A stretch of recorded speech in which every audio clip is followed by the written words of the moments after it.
not much of you, but of course yung concern mo sa anak mo, na up to this time, hindi pa rin kinikilala ng kanyang biological father. Dobling sakit po.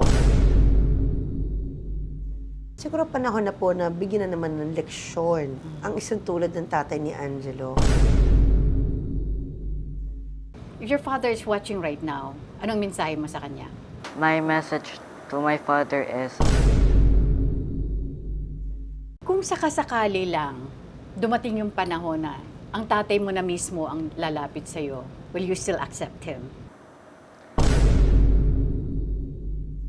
Hindi ko hahayaan na aapak-apakan o sasaktan lang ang anak ko.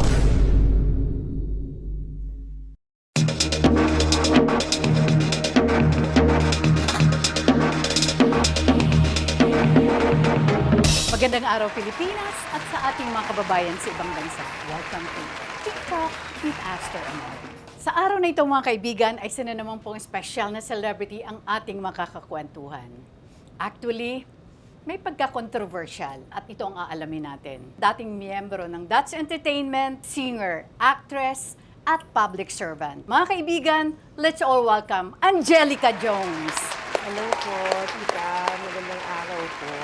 Finally, nagkita. Opo. Madalas tayo nagkikita sa iba't ibang okasyon. Opo. Pero ngayon lang tayo natuloy talaga sa ating kwentuhan. Opo. Bakit mga pala pinasok ang pagiging politiko? Nagulat din po ako eh. Imagine, yung peak ng career ko po noon, di ba? May teleserye ako noon, may noontime show ako, tapos marami akong shows. Kumbaga, peak ng career ko ng Mr. Suave, Miss Flawless. May mga movies akong gagawin pa after Mr. Suave. Naisip ko kasi pumasok sa politika dahil nung nasa showbiz po ako, every year tuwing birthday ko kasi, yung kinikita ko sa showbiz, sinishare ko yung blessings sa mga nasunugan, yung mga mahihirap. Oo. Katulad ng God's Children sa Quezon City, remember, yung mga nasunugan po sa Baseco. Tatanungin ako ng mom ko anong plano ko pag birthday ko. Sinasabi ko nung, ma, gusto ko pumunta ng Baseco. Research kayo kung saan yung mga batang may cancer. Baseco is in Manila, right? Apo. Oo. Tapos yung mga batang may cancer, yung mga inabandon na mga senior. So, ginagawa ko in every year, yung peak ng career ko po talaga. And then hanggang sa dumating sa point na, wala, ito yung sinasabi ng puso ko po na gusto kong tumulong, gusto kong mag-share ng blessings. And then, hindi ko nga po akalain na magiging board member Yeah, ako. right. Actually, pinapili pa nga ako ng tatay at nanay ko the time na kung manalo kang board member, anong gagawin mo? Iiwan mo ba ang showbiz? Diba? So, parang hirap. Dahil pareho ko po, first love ko po ang showbiz eh. Nung manalo po ako board member, pag yun, sinabi ko po na level up naman po tayo. Kasi di ba nakailang years na ako sa showbiz na comedian, hikay. So this time is gusto ko naman na mag-level up. And gusto ko ma-experience as a public servant. And then, nung naging board member po ako, tita, aral ako ng aral. Doon umikot ang mundo ko. And masaya po ako na marami akong natutulungan. Umabot nga ako ng 14 years, pabalik-balik board member. Nag-start ako at age 25 to 26 years old. First term kong board member noong 2010. And now, I'm Board member ng Laguna. 3rd District of Third Laguna. District of Laguna, yes. Ngayon, 40 years old na ako, tita. Yun nga, parang nakakatuwa po, tita, kasi minsan may magandang... Magkaiba eh, di ba? Opo. Magkaibang meaning sa showbiz at the same time, pag isang public servant ka. Opo. Kaya nga nung nagpahinga ako sa showbiz ng ilang years, nag-focus ako as a public servant, na-miss ko rin ang showbiz. Ganun po pala, no? Saan ka nagsimula, babalik at babalik At ka rin saka doon. hanap-hanapin mo rin kahit Opo, paano. opo. Look at Vilma Santos, di ba? Opo. After how many years in politics and public service? Actually, idol ko si Oo. Governor Vilma. Oo. Pinuntahan ko pa siya sa Batangas nung pagkapanalo kong board member. Oo. Binisita ko pa siya sa probinsya. Board member pa rin yata noon si Christopher De Leon. Pinuntahan ko din. Yes, So, yes, tuwan-tuwa yes. ako Oo. dahil yung mga idol kong mga artista, politician, nakasama ko sa mundo ng politika. Sa showbiz kasi, marami kang friends eh. Relax ka eh. Hindi ka masyadong stress eh. Ang stress lang doon yung intriga, tite. Yes, right. Pero sa politika, patibayan ng dibdib eh. At batuhan ng putik. Exactly, Yes, tita. yes, yes. Parang dudurugin ka talaga, tita. At least na-experience ko ang showbiz, na-experience ko ang pagiging politician. Marami ako natutunan sa pagiging board member. Na-share ko at nakagawa ko ng mga ordinansa sa province of Laguna. Yun nga po, solo parent ordinance for the province of Laguna, and the women's rights, and the responsibilities of the parents to their children, at saka, ayun, yung mga galit na galit ako sa mga nag-a-abandon ng mga bata. Ako rin po author nun.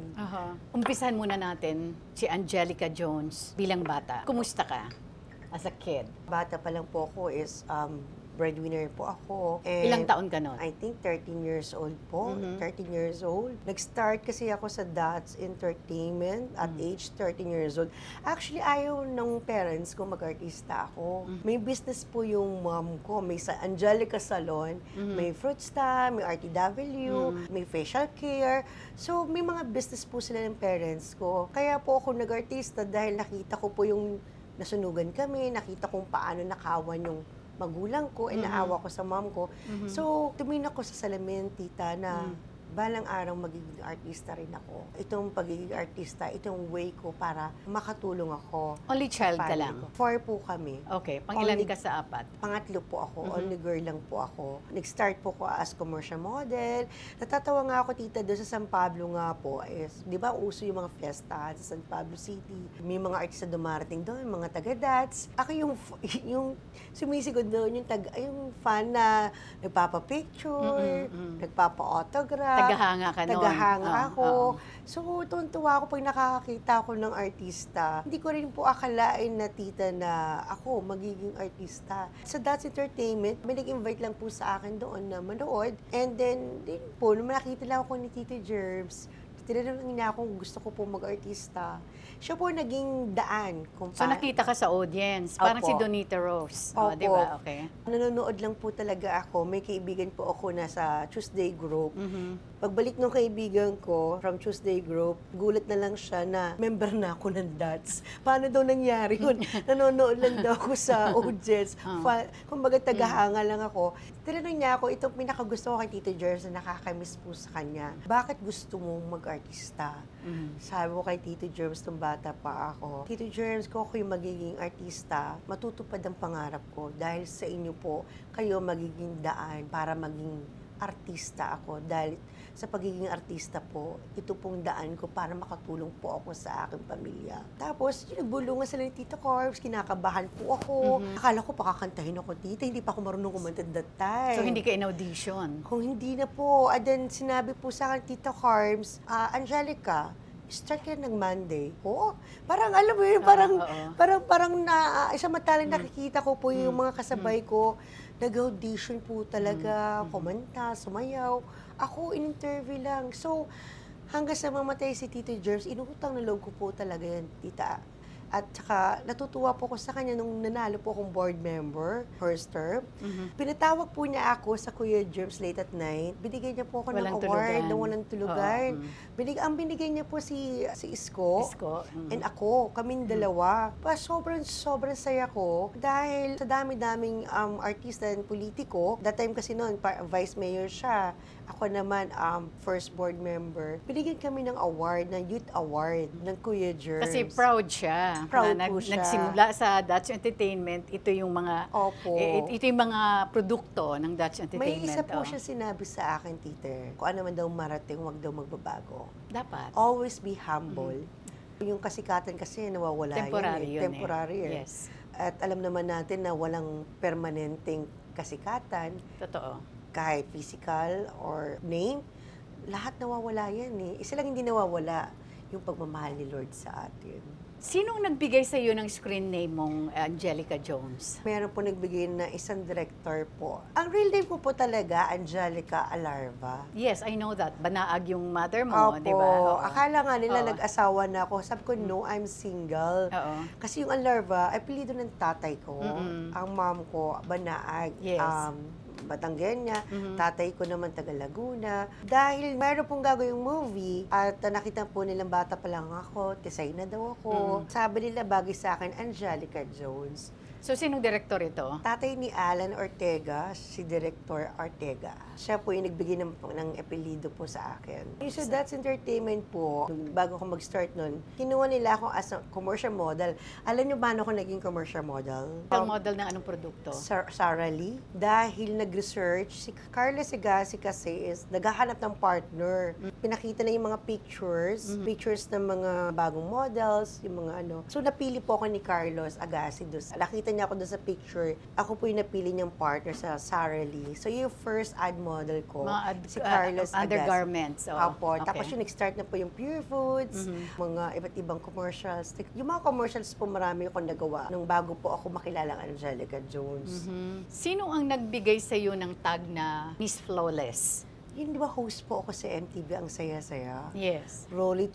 Eh, si Kuya Willie kasi paborito ako natawagin sa noon time show kasi nga, lagi ko kasi pinapanood si Cameron Diaz saka si Drew Barrymore, yung Charlie's Angels. Kasi na-observe ko, walang tisay na kikay, na inosente that time. Eh, nakita ko yung character ni Cameron Diaz at ni Drew Barrymore, pinapanood ko yung mga movies nila. So, ginaya ko yung character nila, inadapt ko siya sa MTV. So, ayun, nagtutulak lang ako ng nung roll it, may music na roll it, pakembot-kembot ako. Tuwa sa Kuya Willie, and then pinatok po ako ng masa, and then hanggang sa nagulat ako sa pagiging kikay ako at game ako sa noontime show, ginawa na po akong regular host ng MTV, ang saya-saya. And hanggang doon sa second show ng MTV, ang saya-saya, di ba nag-reformat po, napasama po ako doon sa na-retain. Doon po nag-start yung Miss Flawless.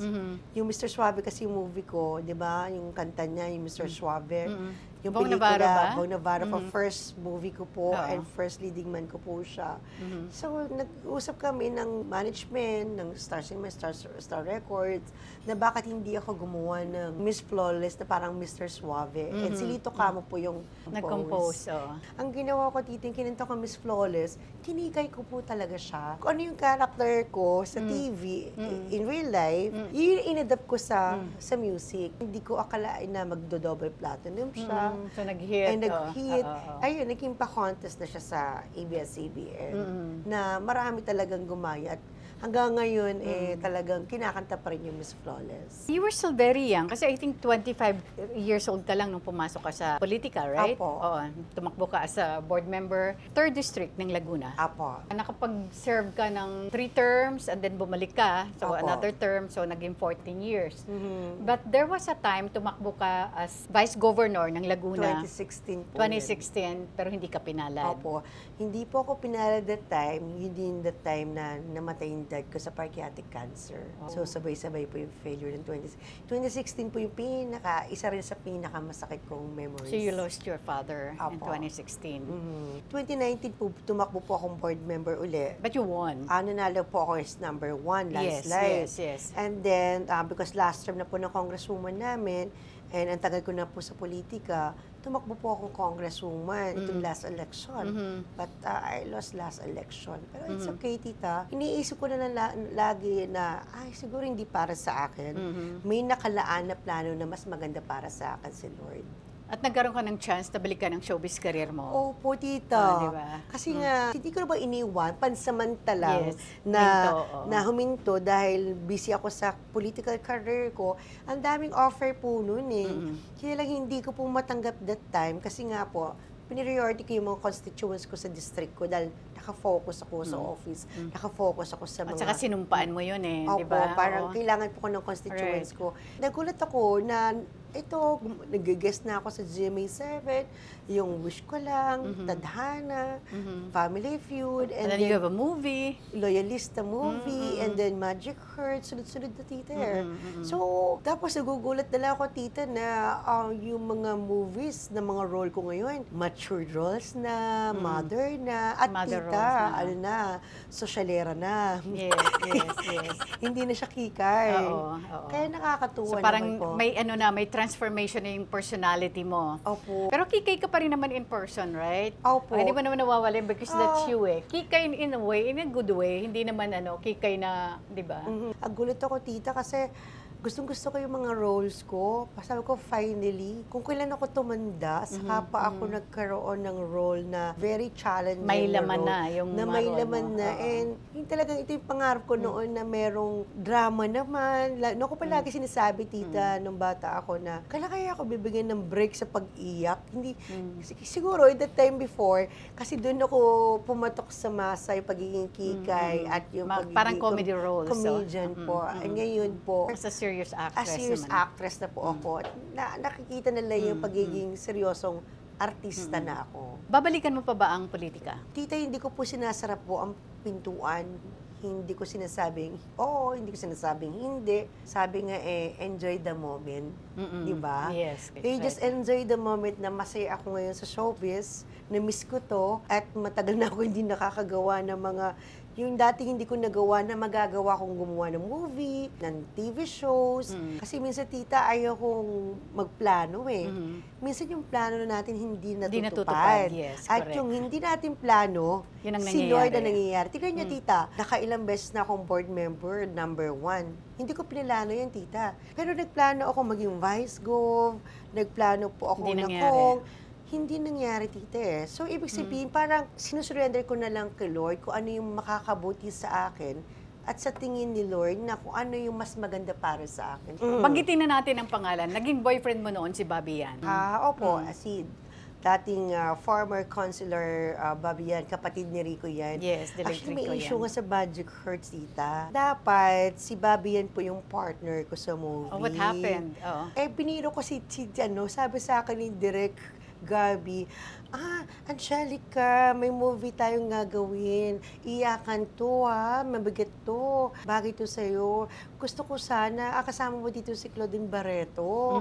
Di ba ex niya si Rico yan? Di ba ex mo din si Bobby yan? Tapos sabi ko, opo, Direk.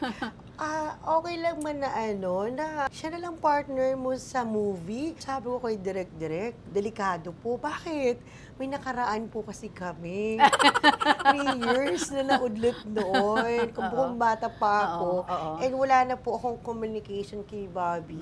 And wala na po kaming contact number. Mabuting mabait na tao si Bobby yan. And ang masasabi ko po, isa siya sa taong iginalang talaga ako. At super takot kay mama yan. Pag sinabi ni mamang, alas 8 kailangan, nasa bahay na yan So may curfew ko at that time. Hinahatid niya ako sa Legazpi Tower sa Rose Boulevard. Oo. After ng showtime namin, hatid niya ako after dinner. Before mga 8, hatid na niya ako sa bahay. Tapos malalaman ko, gumigimik siya ng mga 9, 10. Hindi niya ako kasama. Sobrang nirespeto niya ako. Sobrang nirespeto din niya po yung mama ko. Kaya ngayon that time, pumatok din po yung love team namin. Nag-click din po yung hosting namin. Actually, he's my best friend. Pero hindi ko po akalaan na mapupunta sa lovers. Bakit kayo nagkahiwalay? Ba't po kami naghiwalay? Kasi po, that time, tita, aminin ko na ho. Naku, ito na naman tayo. When I was 21 years old po, tita, big kasi ng career ko noon.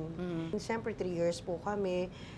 Talagang, ginalang po talaga ako ni Bobby. As in, walang nangyari, tita.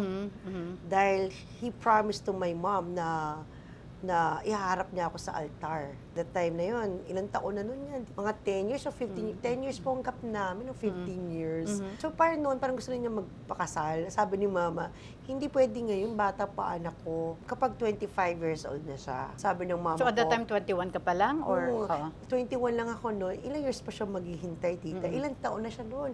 Mga 30s plus na siya, tita. Mga 37. At his age, parang nasa age na siya, kailangan niyang mag-settle down. Ako po, para peak ng career ko, hindi pa po ako pinayagan ng mom ko. si Bobby lang ba ang taga-showbiz na naging boyfriend mo? Wala kang naging boyfriend sa Dutch Entertainment? Natatawa si Hindi, pass na to eh. Opo, Di opo. ba? Hindi, This sige, is your ako, story. Gusto ko po maging honest Oo, po. yun. Matatawa po kayo, nakasama ko po sa Dutch tong taong to, pero hindi ko po akala na magiging boyfriend ko pala siya. Sino in to? 6 years. Sino to? Ano po siya, board member po ng Nueva Ecija po. Sa 3rd District of Nueva Ecija po. Sino nga ito? Total taga-Dutch eh. At saka, Ano po siya, Monday group po. Marami sila sa Monday group, ha? Natawa si Mother. This is part of your story. Ito yung hot seat to, tita, ha? Hindi, andito hot seat. You're just, nagkukwento ka lang eh. Yung last na naging boyfriend ko, last boyfriend po. Single pa rin hanggang ngayon. Opo. Oo, di ba? Business partner po, si board member Jojo Matias po. Kilala siya sa Angelo Matias, pero 1 year Anong lang siya sa ginamit niya doon sa Dutch Entertainment? Joe Mario Angelo Matias. Parang hindi Pero ko siya, 1 year lang po siya parang noon. hindi ko siya ma-picture kasi, Opo. di ba? Kasi halos lahat ng mga taga-Dutch kilala ko naman di ba? Kasamahan ko na pala siya sa Dats, hindi kami nagkita noon. Monday group siya, Monday group ako. 1994 siya, 1995 naman ako pumasok. So wala na siya nung pumasok ka. Opo, Okay. so 1994 siya, 1995 ako. Paano nag-cross ang path niyo? Because of politics po. I Sa see. GCI po. Magkalayo kayo, Novecia siya, ha? Opo, Ikaw GCI. nandito ka sa South. Niligawan niya po ako eh. Hatid sundo eh. Wow, oo. Lagi may longganisa. So what's keeping you? I mean, 6 years is 6 years na. Medyo matagal-tagal na rin, Jojo. Mahabang storya po. Actually, very close po siya sa anak ko, kay Angelo. Oh, that's the most important. And- Parang siya yung father figure Opo, na actually- hindi na ibibigay sa kanya. Actually, ang totoo niyan, Tita Aster, wala akong plano mag-boyfriend. Ito nakakatuwa. My son so smart. Ang sabi ng anak ko, dahil wala nga siyang kinikilalang tatay, at hindi siya naalala ng dad niya, umiiyak siya. Anak ko nagsabi sa akin, Mami, ba't hindi ka mag-boyfriend? Tapos ang sabi ko sa talaga? mom ko, he's so funny. Sabi ko sa anak ko, anak, masaya na akong tayo lang dalawa. Ayoko mag-boyfriend, sakit sa ulo. Ang sagot ng anak ko sa akin, Mami, mag-boyfriend ka na para may daddy ako. Oh. Tapos nakakatawa, tita. Hindi alam ni Zo na may tatlo sila magkakaribal, dumadalaw sa house na magkaibang araw. Pero ang sabi ng anak ko, Mami, sinong gusto mong sagutin? Ang sabi ko sa anak ko, anak, pwede bang ikaw na lang pumili para sa akin? Ang sabi ng anak ko, sige, Mami, pipiliin ko yung gusto kong maging daddy ko. Oh. So, siya pumili po kay Bukal Jojo. Kaya umabot ng 6 years. And until now, very close sila. Mahal na mahal ni Jojo si Angelo. Ganun din si Angelo. Actually, pag nagkakatampuhan kami, nag-aaway kami, si Angelo yung namimiss niya. Si Angelo lagi niya naaalala. Wala siyang anak sa iba. Wala po. Binata, talagang binatang binata binata. po siya. Nasaan si Jojo sa puso mo ngayon? Ayun naman, hot seat tayo, tita. Special po siya kasi nakita ko yung gaano niya kamahal niya si Angelo. I thank him kasi ayoko na medyo nagiging emotional ako, tita. Natutuwa po ako sa kanya kasi kahit nagkakaproblema kami, hiwalay, balikan, and then business partner, hindi niya dinadama yung bata. Kahit anumang pinagdaanan namin pagsubok sa amin dalawa, nakita ko yung gaano niya kamahal si Angelo. Kaya ko siya sinagot at kaya ko din naman siya minahal. Nakita ko kung gaano niya kamahal si Angelo. Walang kaplastikian niya, tita. Hindi niya kadugo si Angelo, pero talo pa niya yung Sariling tatay. sariling tatay. Sabi nga ni Angelo sa akin, sana siya na lang naging totoo kong tatay dahil mas kinikilala ako, mas minamahal ako. Imagine, tita, birthday ni Angelo, 4 to 5 years old. Nung sinabi ni Angelo na gusto niyang Pikachu, naghanap siya ng Pikachu. Pikachu cake. Every year tuwing birthday ni Angelo, si Jojo lang, ang lagi nakaalala. may regalo, nakakaalala sa anak ko. Yung mismong tatay niya, hindi siya naalala. Pero si Jojo, naalala ang anak ko every year. Paano mo naman hindi magiging mahalaga ang isang tulad niya dahil binigyan niya ng pagpapahalaga at pagmamahal sa anak ko. Kung yung kulang sa pamilya ni Angelo, napunuan ni Jojo, which is the father figure. 6 na taon na kayo. Ano yung future plans yung dalawa? Actually, business partner lang po muna kami ngayon eh. 6 years, tapos nagkahiwalay po kami after election, and then nag-cruise ng landas uli. Ngayon, magka-business partner po kami ngayon. Di ba komplikado yun? Single siya, single po ako. So, hindi naman po namin sinasarado yung pintuan. Let's wait and see what happened kung saan kami dadali ng tadhana. Kasi, alam mo, tita, honestly, bakit nagkakaroon kami ng communication, kung bakit nagiging strong yung relasyon namin in 6 years, alam niyo kung sino po? Si Angelo. iiyak yan kapag may problema kami. And sasabihin sa akin ni Angelo, Mami, patawarin mo na siya. Di ba? Wala na nga akong daddy, iniwan ako ng totoong daddy ko. Ayoko mawala siya. If one day, one of these days, mag-propose siya sa'yo, tatanggapin mo ba? Yung ano ko kinikilig si Angelo, Tita, honestly, ayoko po mag-expect. At tumatawa na ngayon yun si Jojo pag napanood to. Ako, tita, kung siya talaga nakatadhana sa akin at soulmate ko na dinadalaan ko sa Panginoon na ibigay sa akin yung the right man na for lifetime, why not, di ba? 10 years old na si Angelo. Alam naman natin na ang pinagdadaanan niyo ngayon na mag-ina, di ba? Not much of you, but of course yung concern mo sa anak mo na up to this time, hindi pa rin kinikilala ng kanyang biological father. As a mother, ano yung pakiramdam na nasasaktan yung anak mo? Dobling sakit po. Mas durog na durog po ako, mas sobrang sakit sa isang ina kapag nakikita ko po ang anak ko ay umiiyak. 9 months ko palang pinagbubuntin si Angelo. Hindi nga po ako nagdemanda sa tatay na kahit ang laki ng kasalanan sa akin na pwede ko naman kasuhan, pero hindi ko ginawa. Mas pinili kong manahimik, mas pinili kong magpatawad, mas pinili ko yung magkaroon ng peace of mind, lalaking masaya ang anak ko na walang galit sa puso, na walang paghiganti, walang kinikimkim na galit.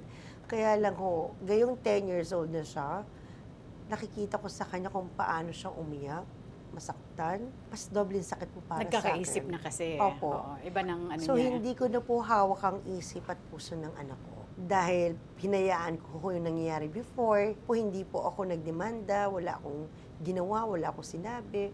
Ngayon, nakita ko yung anak ko doble-doble sakit. Siguro panahon na po na bigyan na naman ng leksyon ang isang tulad ng tatay ni Angelo. Meron tayong batas na nakasaad na kailangan bigyan ng tamang suporta o moral support, not only financially, kundi pagmamahal ng isang ama sa anak. Kasi kapag hindi ito ibinigay yung tamang suporta at pagmamahal financially sa isang anak, pwedeng kasuhan talaga, tita.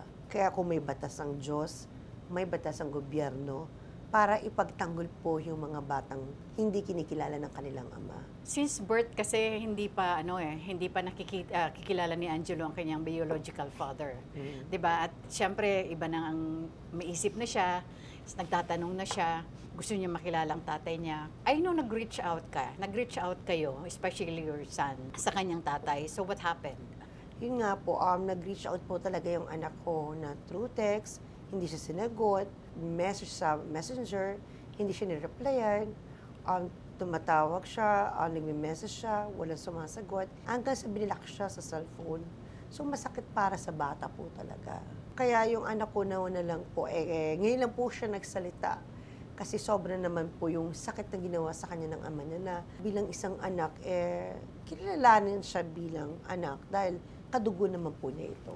So yung birth certificate ni Angelo, up to this time, hindi pa rin napipirmahan ng father niya. Ang pagkakaalam ko kasi yung yung original birth certificate, napirmahan na. But what Opo. happened to the original birth certificate? Yung original na birth certificate, na pirmahan na po yun. I think 5 years ago. And Pero hindi na file. hindi na files ng Global St. Luke sa Taguig at hindi na final ng tatay ni Angelo. So, nung panahon ng pandemic, nawala daw po yung documents. Kaya nagtataka ako, tita, kasi sagutin nila yun ng St. Luke's, bakit nawawala yung documents, birth certificate ng anak ko? Napirmahan ni Gerald yun, ni Doc. Sinabihin ako ng Global St. Luke's na ipapadala sa akin bagong birth certificate, and then loss affidavit, yung affidavit loss, papipirmahan ko sa daddy ni Angelo. Nagulat ako dahil pirmahan. So in other words, ang St. Hindi- Luke's ang nakawala ng birth certificate Opo. na may pirma ng father. Opo. Ngayon, Okay. yung Oo. itong father ng anak ko na si Angelo, si Doc, hindi po niya pinirmahan. At pumunta siya ng US. Ang masakit kasi sa anak ko, in-stock po yung uling dad niya, pumunta ng US yung daddy niya na nag-enjoy with his family, habang nag-iiyak naman tong anak ko na hindi pinirmahan yung kanyang birth certificate. Actually, binalik na po sa amin yung papel ng kaibigan ko na umalis si Gerald papuntang US na hindi niya pinirmahan. Meron po kami meeting ng lawyer ko for legal matters. So may plano po kami, papadala kami ng letter sa tatay ni Angelo. Lagi po ako nagpapaka-strong. Pinapakita ko sa mom ko at sa anak ko na I'm strong. Pero deep inside na hindi alam ng anak ko na humahagulgul ako ng iyak mag-isa. Kasi ayoko nakikitang nasasaktan ng anak ko. Hindi ko hahayaan na aapak-apakan o sasaktan lang ang anak ko. Kaya po may batas na dapat bigyan ng leksyon ang mga taong tulad ng tatay ni Angelo. Pero dumaan din kayo sa proseso na nagpa-DNA test ka para Opo. just to prove na he is the son of the father. Opo, nagpa-DNA test po kami before, 10 Who years. asked for the DNA? Siya po. Okay. Kasi that time, nung pinagbubuntis ko si Angelo, nang bababae po siya. Tapos, alam niyo yun, dami niyang dahilan. So, hinayaan ko pang pa-DNA test para lang po ma-vindicated ako. And then, naging vindicated ako at nalaman na mali yung paratang nila sa akin, napaya sila. Plano magpakasal, makapagbalikan. Ako na po yung umayaw, tita. Tama na sa akin, naging vindicated ako. And then, sinabi ko sa sarili ko na isisilang ko si Angelo na kakayanin ko mag-isa bilang nanay at tatay ni Angelo. Pero nakakatuwa yung kwento mo yung boyfriend mo or ex-boyfriend ba or present partner, mahal na mahal si Angelo considering Opo. he is not even the biological father. Opo. At then here he goes, yung tunay niyang tatay, gustong-gusto niyang kilalanin siya ng tunay niyang tatay, pero hindi magawa. Kumbaga, ang Diyos talaga God is good. God is good kasi binabalanse niya. Opo. Ayaw ka niya, ito may nagmamahal sa'yo. Close daw po si Lord sa mga broken-hearted. Sabi niya, pag may nagsara ng pintuan, may magbubukas ng pintuan. Sabi ko sa anak ko, kalimutan mo na yung daddy mo, mag-move on ka na.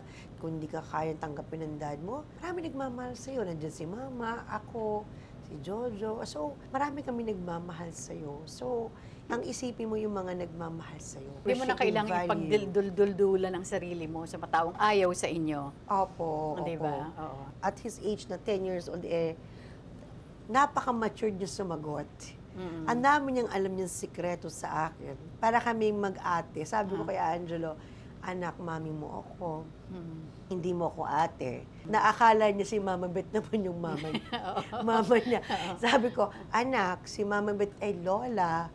Mami mo ako, remember? Okay, mami.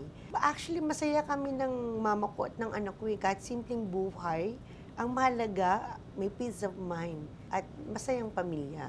I-appreciate mo na lang, pahalagan mo na lang kung anong meron ngayon. May itatanong lang ako. Kinakabahan Paano ako, tita. kayo nagkahiwalay ng father ni Angelo? Nagkaiwalay po kami ng father ni Angelo. At the time na, di ba may singsing po siya binibigay sa akin na tinanggi ko yung singsing.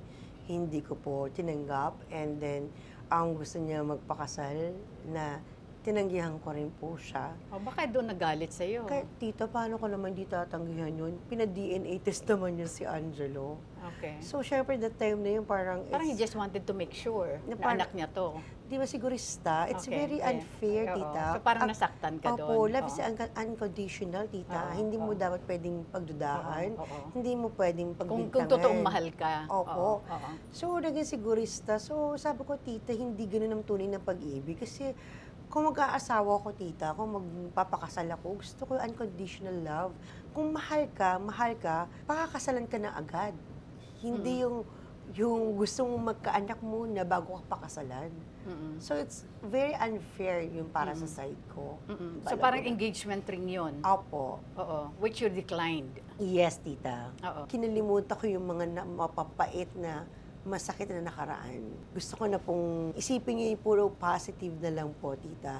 Kaya naman nagpa-flashback sa akin lahat dahil nga sa nangyari po sa aking anak na kawawa naman po si Angelo. Mga kaibigan, kanina pa banggit kami ng banggit ng pangalang Angelo. Narito po siya. Angelo Alday. Angelo, join your mom. Ito ka. Yan. Kumusta ka na? Kumusta ka na, anak? How are you? Good. Pogi Good How are po. you?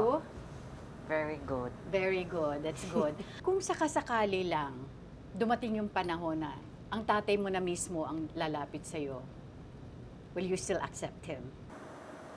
Yes, he's still my father. He still has my blood. Mahal mo naman ang father mo, di ba? Yes. O kahit hindi mo pa siya nakikita. Opo. If your father is watching right now, this is your camera. If your father is watching right now, anong mensahe mo sa kanya? My message to my father is, I hope he treats me like a son after 10 years because when I was a child, I was still looking for his love. I was finding a father when I was a child. I was jealous by my classmates because they had fathers and I had my own father didn't care about me. Binubuli ka raw sa school? Minsan po I have to defend myself from my classmates. But minsan po I have to lose and accept the things that I have mistaked because sometimes you will be always wrong but sometimes you will always be right. Despite na pinakikita ng pagmamahal ng mom mo at ng lola mo, ba't hinahanap mo pa ang father mo? I was finding a father because I was finding a father's love and thinking if he would care about me and treat me like one of his children because he haven't act like my father through 10 to 11 years. I wish to Lord na I hope all of this mess to be cleaned up na my father will care about me and love me na and love me like a son and I hope my classmates doesn't bully me anymore for who I am because sometimes they bully me for for my personality that I'm not okay for. You know what, Angelo, this is what I can tell you.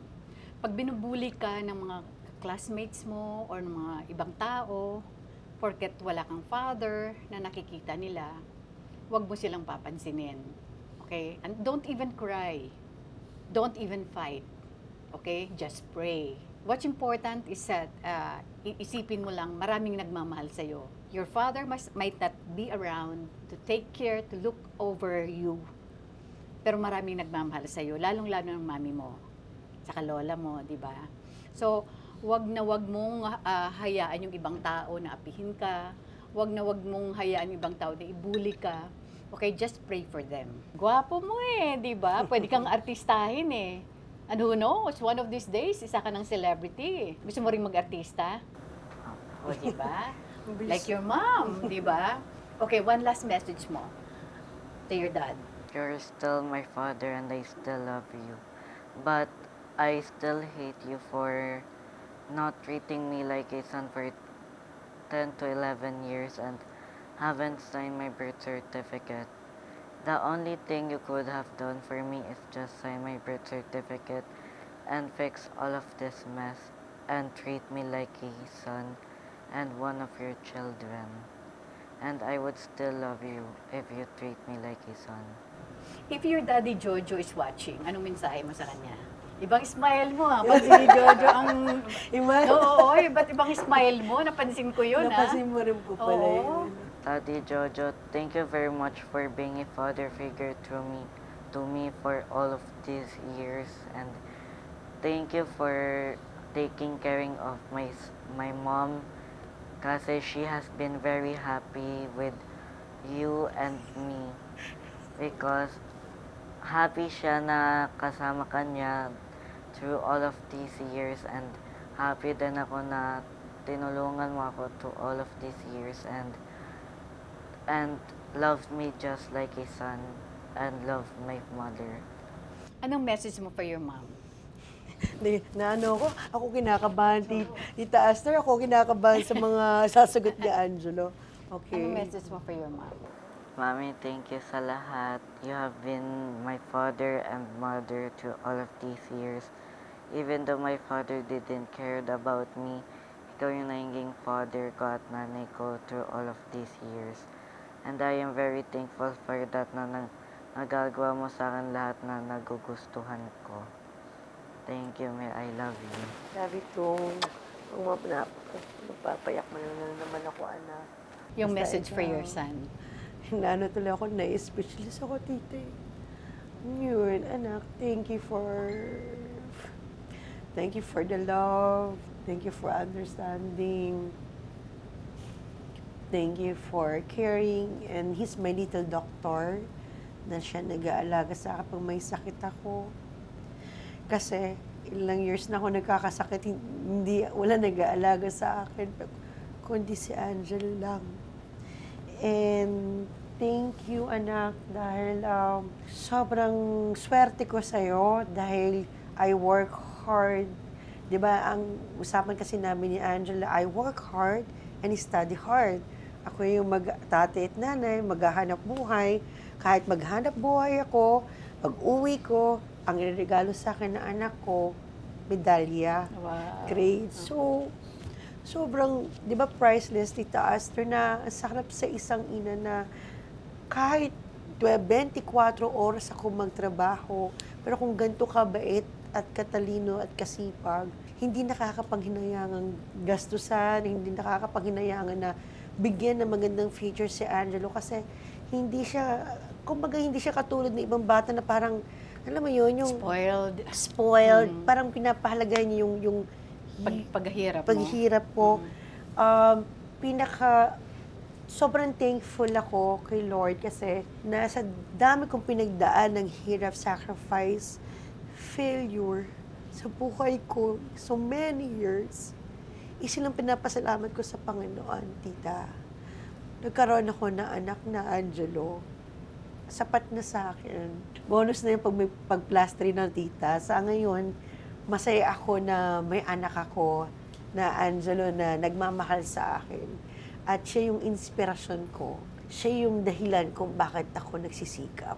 Lahat gagawin ko para sa anak ko. Lagi ko sinasabi sa anak ko na mas magandang pinaghihirapan ang bagay na pinaghihirapan. May kasamang dasal at takot sa Diyos. Patutupad ang pangarap. Gusto mo bang magkatuluyan si mama mo at saka si Daddy Jojo? Yes. Hala? Bakit gustong-gusto mo si Daddy Jojo? Kasi po si Mami po lagi niya pong pinag-uusapan si Tito Joe.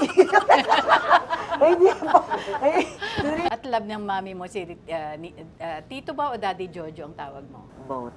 Both, okay. Pero bago ko kayo pasalamatan, please allow me to thank my personal sponsors. Maraming salamat sa Pandan Asian Cafe. Thank you so much, Dennis, Alvin, and of course, Roland, Ever Belena, Hello Glow, Most View from Japan, Beauty Derm, Nutritech. Thank you so much, Jos de la Luna. Aficionado by Joel Cruz, Eres Beauty Care, Vanilla Skin Clinic at Robinson's Magnolia, Nessa Tomas Morato, Richie's Kitchen by Richie Ang, Nes Astilla Salon for my hair and makeup, Gandang Ricky Reyes, Chato Sugay Jimenez, Joffrey Jimenez, Bebot Santos of Colorete Clothing, Studio Manila, Manila Bulletin, maraming salamat, Bobby Ricantina, Primo Skin, Red Meat, and of course, sa aking bagong sponsor, Sendwave. Thank you so much to Sendwave. It's official, our summer flight giveaway is here, and we're giving away 20 free flights. Perfect for surprising your loved ones back home or for treating yourself to a last-minute holiday. How do I enter? It's simple. Send $300 or more with Sendwave between August 11 and 8 of September, and you'll automatically be entered into the draw for your chance to win one of 20 flights. Plus, for every additional $100 you send, you'll be entered again, boosting your chances of winning. We'll be giving away 20 flights home to Sendwave users. Huwag niyo pong kakaligtaan ang aking promo code na ASTER, and you will get $20. Sinong crush mo sa showbiz mo? So yung apelido niya po is Bautista. Bautista. Sinong Bautista? Di naman si Harleen Bautista. Si Diba? Kai Bautista. Di ba? Sino Bautista? Sino Na artista. Sino artistang Bautista? She's one of the actors in Magic Heart. Sino ba? Si Dena? Oh my God! Tama mo, nanay yung Oh nanay my yung God! Si Daniela. Dena Bautista. Naging artista sa GMA7. Yung batang magaling umarte. Okay. That's good. Si Alam mo, Dina pala. yung pagkakaroon ng crush, normal yun, anak. Ay, Walang gilang. problema doon. Basta importante, gawin mo rin, pwedeng mong gawing inspirasyon yon. Baka may gusto kang i-promote? abangan niyo po yung movie po namin na tinapos po, yung Loyalista movie, of course, True to Life star Tita Imelda Papin. And also The Magic Hurts with Bieber, Magtalas, and Mutia, and Trixie. And sino pa kasama na artista? Si Dena Bautista. Bautista, directed by Gabi Ramos. Napakagandang pelikula dahil a very challenging po yung role ko dito at kakaibang Angelica. Diyos po, mapapanood nyo dito dahil, ayan, dito po talagang buhos ng iyak ko po dito dahil Magic Hurts. So, abangan nyo po yung Magic Hurts. With that, mga kaibigan, maraming salamat. And of course, huwag niyo pong kakaligtaan mag-subscribe, mag-like, mag-share, and hit the bell icon of TikTok with Aster Amoyo. Every Friday po yan. Hanggang susunod na Biyernes, dito lamang po sa TikTok with Aster Amoyo. Yes. God bless us all!